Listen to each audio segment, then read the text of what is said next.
However I'm being judged, whoever's judging me, to look at me and say, I did not. You can't find motivation and inspiration with a depressed mindset. Put challenges in front of yourself and attack them. Each time you set a goal, aim to make yourself 10% better than you were before. No matter where the starting point is, if you can continue to grow, you'll only get better. Stop overthinking what you need to do. Start simply and take small steps even if you don't know what else to do. Every journey of 1,000 miles begins with a single step, so don't be afraid to just get started. Mediocrity can feel good because it tells you everything is okay when life gets you down. Instead of surrounding yourself with mediocrity, immerse yourself in people and things that push you harder and make you question who you are. You have the ability to build yourself into what you want to be, but your mind will try and sabotage your process. And anybody, not just Navy SEALs, but anybody that can accomplish anything that is hard. Change your mindset to create your new norm and take control of your life. The most important conversation you will ever have is the one you have to have with yourself. When you can admit your shortcomings and confront them, you can truly begin to grow. Know how to fix yourself when it is needed, and learn to ignore what other people think of you. Look inside yourself and recognize your own strengths and weaknesses. Once you know what these weaknesses are, you will have to work harder than anyone else to get to where you need to be. Your work ethic and discipline is what will determine whether or not you can be successful. And when you are willing to put in the hard work, then you can achieve anything you want. A much better life if I just would have just suffered a little bit more.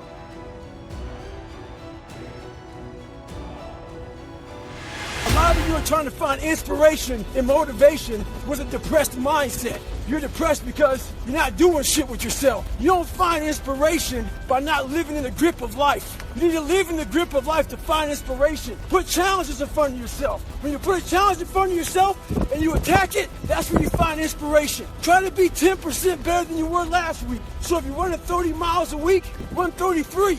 If you're swimming 500 meters, swim 550. If some of you aren't doing shit, you're 10%, you're just getting off the couch. The more you walk away from accountability, the weaker you become. Find yourself in the grip of life. You can't find yourself by doing nothing. I get a lot of questions about how I lost so much weight. People want to know how they can get started. So basically, you're thinking too much off the bat. When I lost my weight, I didn't look for a trainer. I didn't do all that thinking. I didn't go on Jenny Craig. I didn't do all that shit. What I did was I basically stopped eating so much food. I cut my calories down. So as far as the workout goes, we overthink that also. Until you find a trainer, go out there and start walking. Put some shoes on, start running. Go to the gym, do the elliptical trainer. It's not rocket science.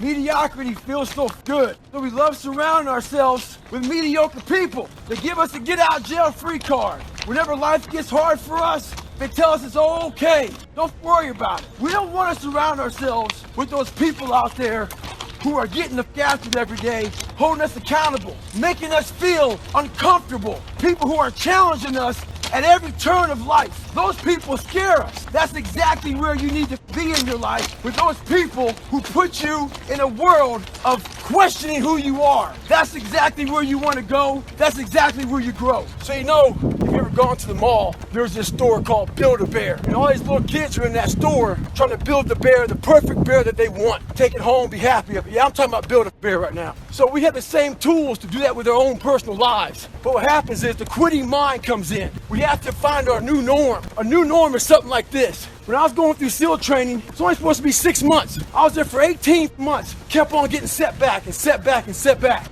The most important conversation you'll ever have is the one you have with yourself. You wake up with it, you walk around with it, eventually you'll act on it. And my self-talk was most disgusting self-talk of all time. So the sewer of my mind, like I said, you have to go back in there and fix things. A lot of us are afraid. Like right now, 20 years ago, you wouldn't find me on this show. I was too embarrassed to tell you I stuttered, I lied, all these different things, getting beat up, getting bullied, whatever happened. But that's where the true transformation starts to happen. When you can look at people, anybody, thousands of people, one person, and say, hey, this is who I am, and this is where I have to fix myself. And this is where it really happened. I thought it happened when I was in, 19, 18 years old trying to pass this military test. It happened here when I was almost 300 pounds spraying for cockroaches, making $1,000 a month. And, people called me dumb.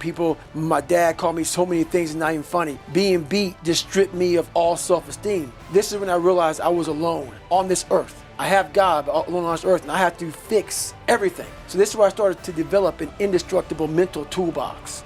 Where I got my work ethic from was the hours I had to spend learning this. When you sit down and you're not smart, and you have a disability, and you still want to be in the top of your class, I didn't want to just get by. When I realized that I can learn through hard work, and I can beat the valedictorian in school, but I got put in 10 hours more a day than he does. You know what kind of strength comes from that? When you're sitting down, that guy, that valedictorian studied for an hour, and I caught you, and I am dumb. But I have the work ethic to catch you. That's where David Goggins got really invented, was at a kitchen table with 20 spiral notebooks that were empty, and then they were full. And when you can go through that, I still have them in my storage unit. You go through these spiral notebooks of your life, and you realize, this is how I learned. This is unbelievable. There's no miles. It's not about the miles. It's that, having a discipline every day to say, for me to learn this one math problem, it's gonna take me 10 hours. And that's where and you realize through hard work, you can outwork anybody, no matter how badass they are. But that's the part people don't want to dive into.